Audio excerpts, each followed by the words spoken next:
That's a long reach. Alright, hey guys. So today we are going to finish chapter 3 of the Charles Dickens A Christmas Carol. A little bit of a different location today. Because I just had a random skyrocket pain attack while I was trying to rest. After playing games with my siblings, as usual. So let's get right to it. And then I will show you something to discuss afterwards, I guess. Okay. Let's see. We finished with the Cratchits. Okay, here we go. Sorry, that took a little bit.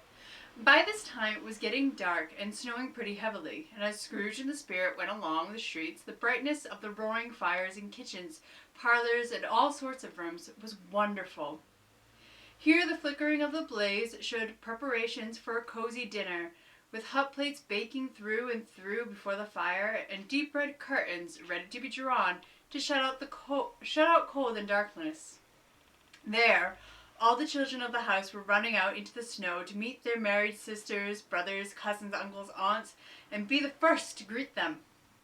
Here again were shadows on the window blind of guests assembling, and there a group of handsome girls, all hooded and fur-booted, and all chattering at once, tripped lightly off to some near neighbor's house, where, woe upon the single man who saw them enter, artful witches well they knew it, in a glow.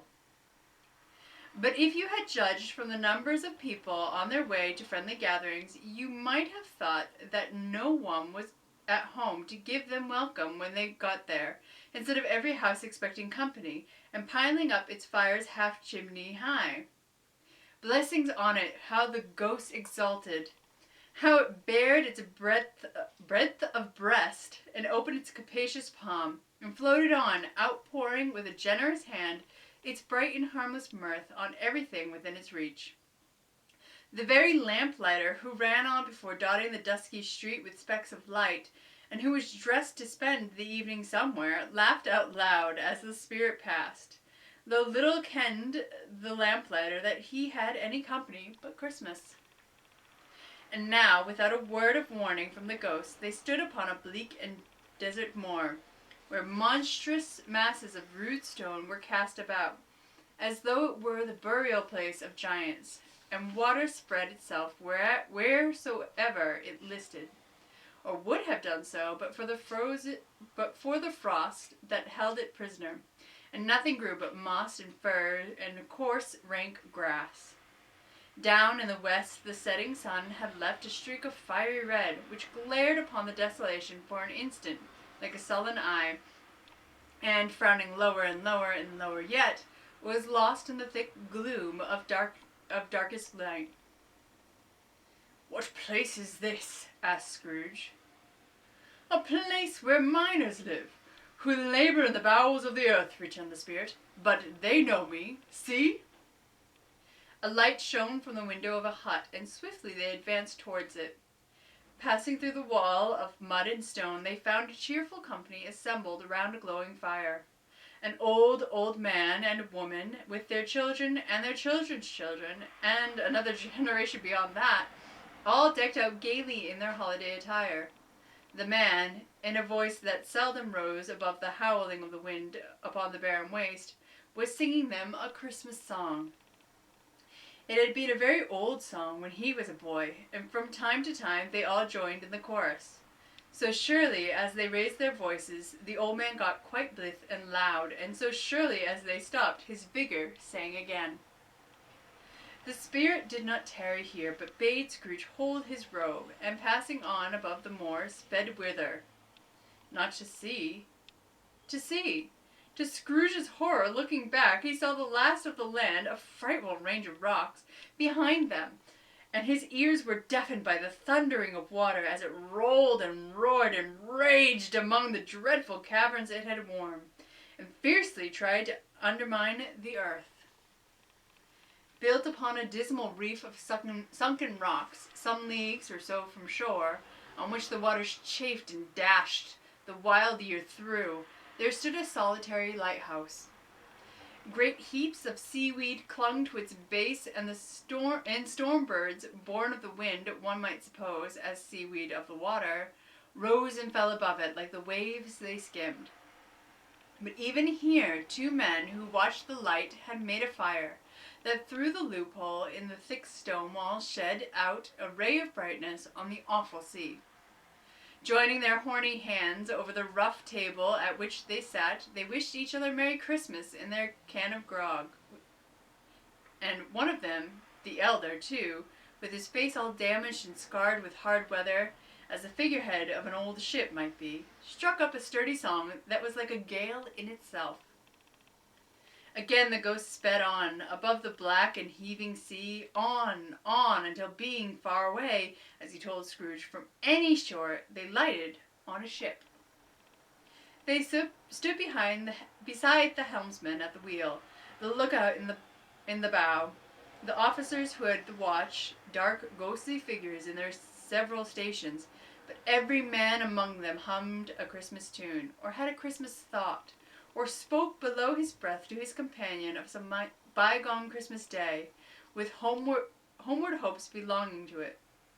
And every man on board, waking or sleeping, good or bad, had had a kinder word for another on that day than on any day in the year, and had shared to some extent in its festivities, and had remembered those he cared for at a distance, and had known that they delighted to remember him.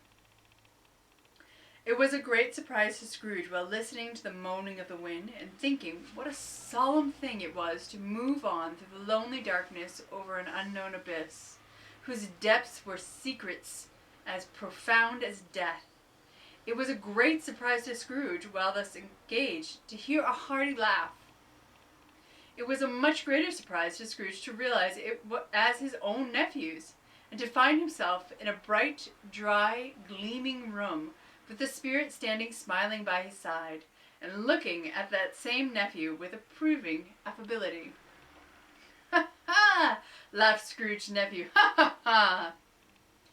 If you should happen, by any unlikely chance, to know a man more blessed in a laugh than Scrooge's nephew, all I can say is, I should like to know him too. Introduce him to me, and I'll cultivate his acquaintance." It is a fair, even-handed, noble adjustment of things, that while there is infection and disease and sorrow, there is nothing in the world so irresistibly contagious as laughter and good humor.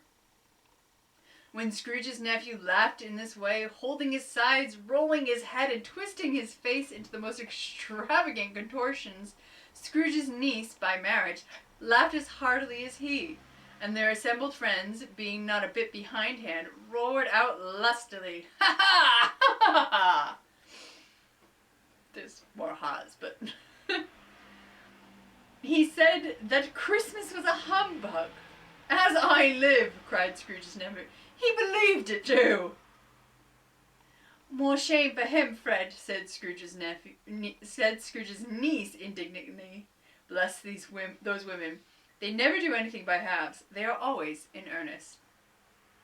She was very pretty, exceedingly pretty, with a dimpled, surprised-looking capital face, a ripe little mouth that seemed made to be kissed, as no doubt it was, all kinds of good little dots about her chin that melted into one another when she laughed, and the sunniest pair of eyes you ever saw in any little creature's head.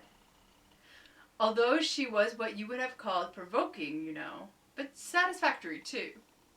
Oh, perfectly satisfactory.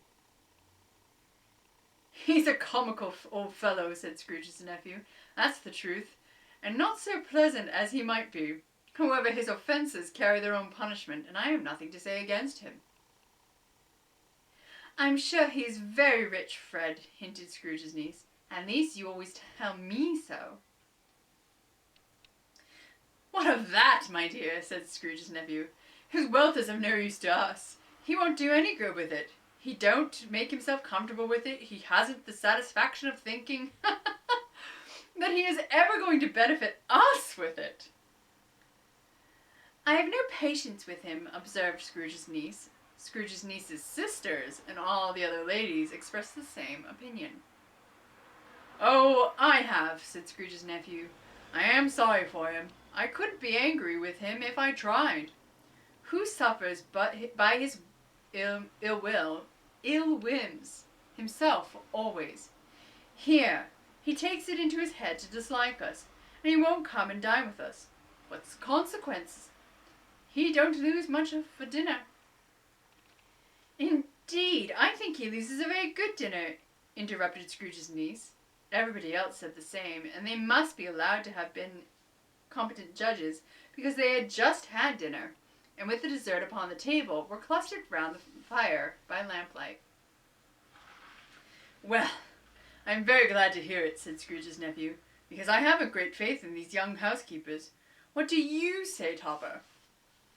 Topper had clearly got his eye upon one of Scrooge's niece's sisters, for he answered that a bachelor was a wretched outcast, who had no right to express an opinion on the subject, whereat Scrooge's niece's sister, the plump one with the lace tucker, not the one with the roses, blushed. "Do go on, Fred," said Scrooge's niece, clapping her hands. "He never finishes what he begins to say. He is such a ridiculous fellow."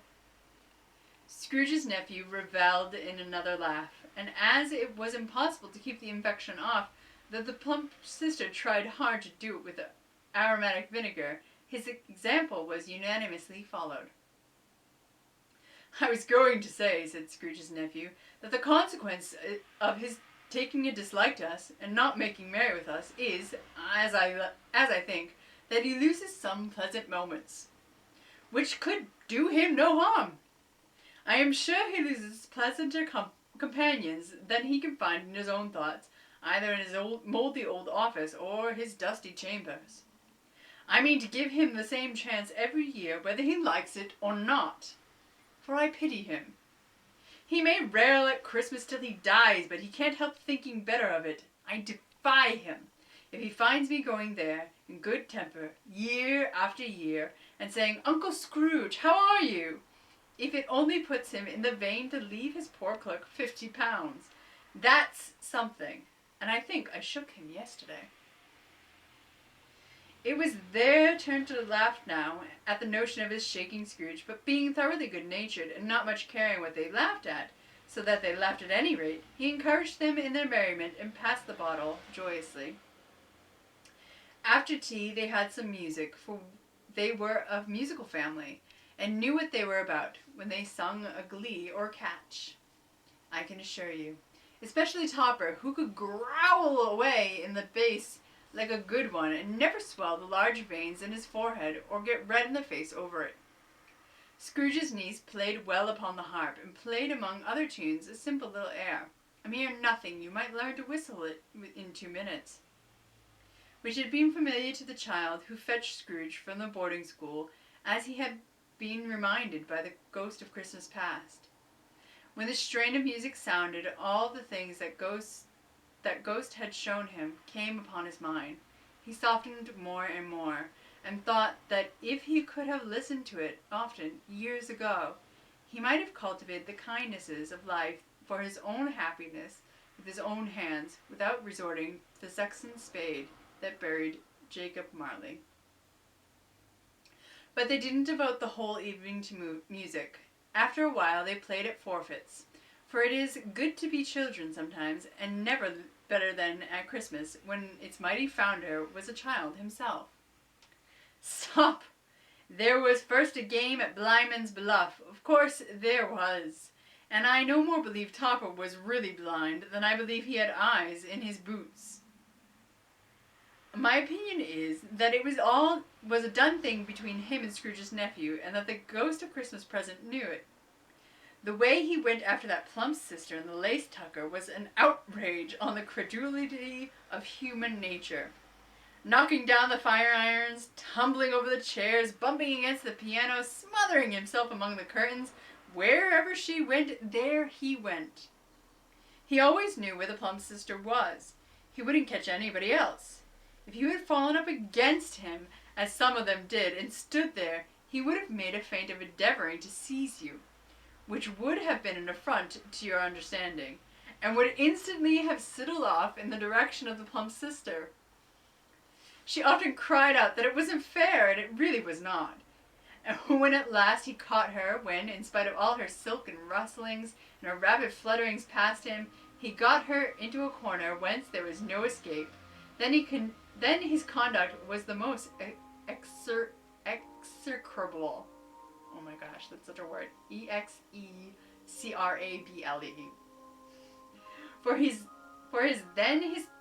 For his pretending not to know her, his pretending that it was necessary to touch her headdress, and further to assume himself to her identity by pressing a certain ring upon her finger, and a certain chain about her neck, was vile, monstrous. No doubt she told him her opinion of it, when, another blind man being in office, they were so very confidential together behind the curtains. Scrooge's niece was not one of the blind man's bluff party, but was made comfortable with a large chair and a footstool in a snug corner, where the ghost and Scrooge were close behind her. But she joined in the forfeits, and loved her love to admiration with all the letters of the alphabet. Likewise, at the game of how, when, and where, she was very great, and to the secret joy of Scrooge's nephew, beat her sisters hollow. Though they were sharp girls too, as Topper could have told you. There might have been 20 people there, young and old, but they all played, and so did Scrooge. For wholly forgetting, in the interest he had in what was going on, that his voice made no sound in their ears, he sometimes came out with his guess quite loud, and very often guessed quite right too. For the sharpest needle, best Whitechapel, warranted not to cut in the eye, was not sharper than Scrooge, blunt as he took it in his head to be. The ghost was greatly pleased to find him in this mood, and looked upon him with such favour that he begged like a boy to be allowed to stay until the guest departed. But this the spirit said could not be done. "Here's a new game," said Scrooge. "1 half-hour, spirit, only one." It was a game called Yes and No, where Scrooge's nephew had to think of something, and the rest must find out what. He only answering to their questions yes or no, as the case was. The brisk fire of questioning to which he was exposed elicited from him that he was thinking of an animal, a live animal, rather a disagreeable animal, a savage animal, an animal that growled and grunted sometimes, and talked sometimes, and lived in London, and walked about the streets, and wasn't made a show of, and wasn't led by anyone, and didn't live in a menagerie, and was never killed in a market, but was not a horse, or, an ass, or a cow, or a bull, or a tiger, or a dog, or a pig, or a cat, or a bear. At every fresh question that was put to him, this nephew burst into fresh roars of laughter, and was so inexpressibly tickled that he was obliged to get up off the sofa and stamp. At last the plump sister, falling into a similar state, cried out, "I have found it out! I know what it is, Fred! I know what it is!" "What is it?" cried Fred. "It's your Uncle Scrooge!" Which it certainly was. Admiration was the universal sentiment, though some objected that the reply to "Is it a bear?" ought to have been yes, inasmuch as an answer in the negative was sufficient to have diverted their thoughts from Mr. Scrooge, supposing they had ever had any tendency that way.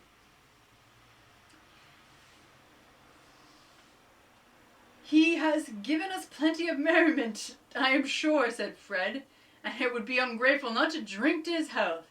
Here is a glass of mulled wine ready to our hand at the moment, and I say, Uncle Scrooge." "Well, Uncle Scrooge," they cried. "A Merry Christmas and a Happy New Year to the old man, wherever he is," said Scrooge's nephew. "He wouldn't take it from me, but may he have it, nevertheless, Uncle Scrooge." Uncle Scrooge had imperceptibly become so gay and light of heart that he would have pledged the unconscionable company in return, and thanked them in an inaudible speech if the ghost had given him time.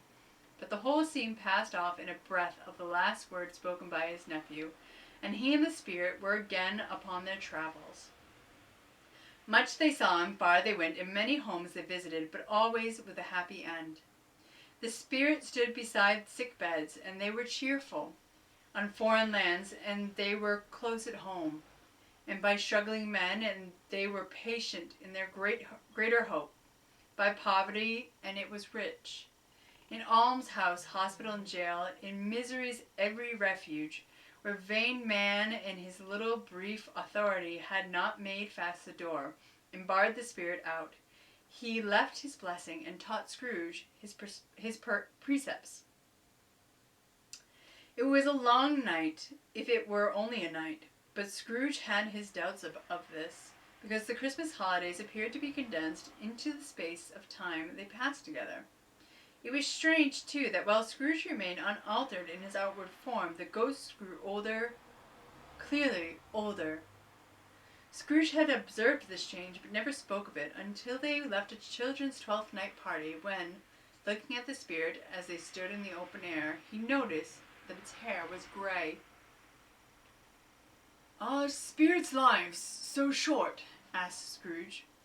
"My life upon this globe is very brief," replied the ghost. "It ends tonight." "Tonight!" cried Scrooge. "Tonight at midnight. Hark! The time is drawing near." The chimes were ringing the 11:15 at that moment. "Forgive me if I am not justified in what I asked," said Scrooge, looking intently at the spirit's robe. "But I see something strange and not belonging to yourself protruding from your skirts. Is it a foot or a claw?" "It might be a claw, for the flesh there is upon it," said the spirit's sorrowful reply. "Look here."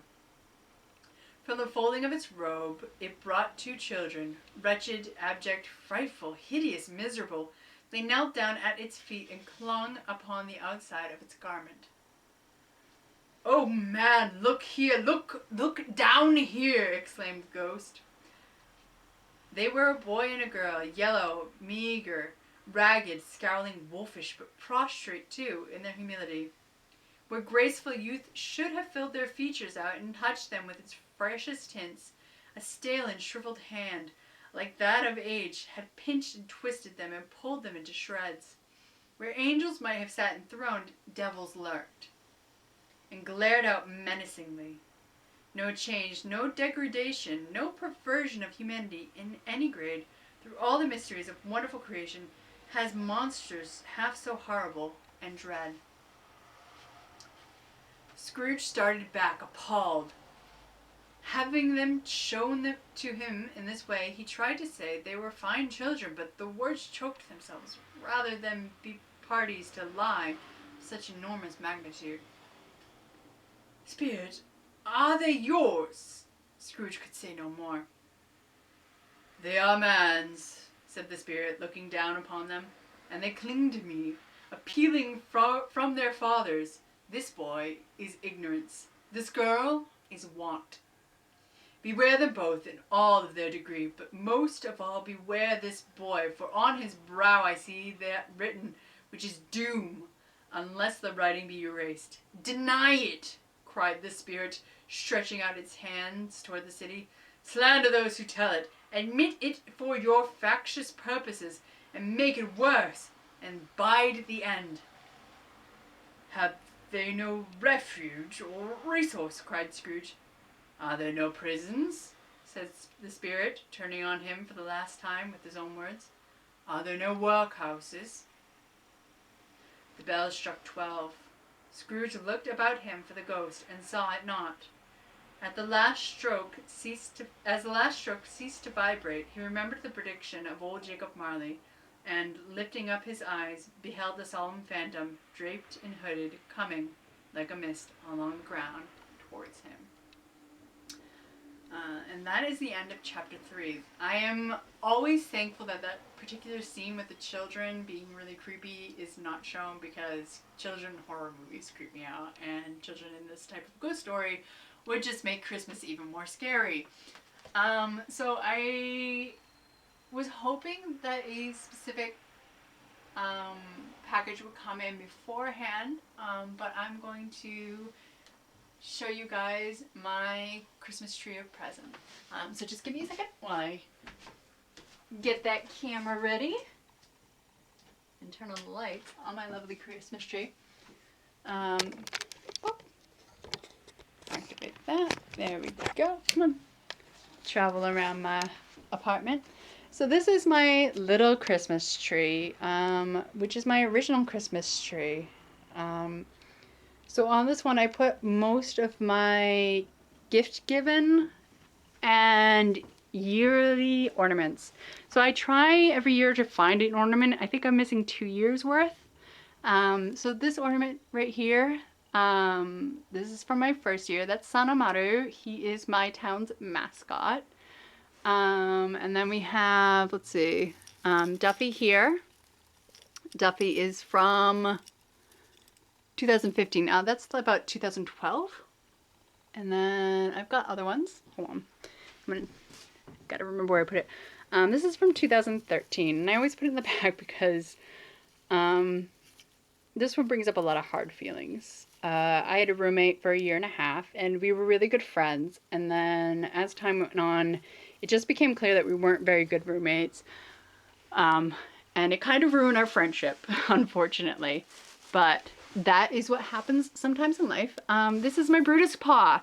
I actually don't know what year this is, but this is a really nice memory because we had to put Brutus down actually on my Japan anniversary on March 14th for me this past year. So this is kind of nice to have. I'm really glad my mom made that. This one is 2016. Just little things every year. This is from my family trip with my parents. I wrote down the year on the back. Ooh, if it'll work with me, maybe. Yeah, you can kind of see. We got it in Arizona in 2018. I don't think I have it 2019. Oh, yeah, I do.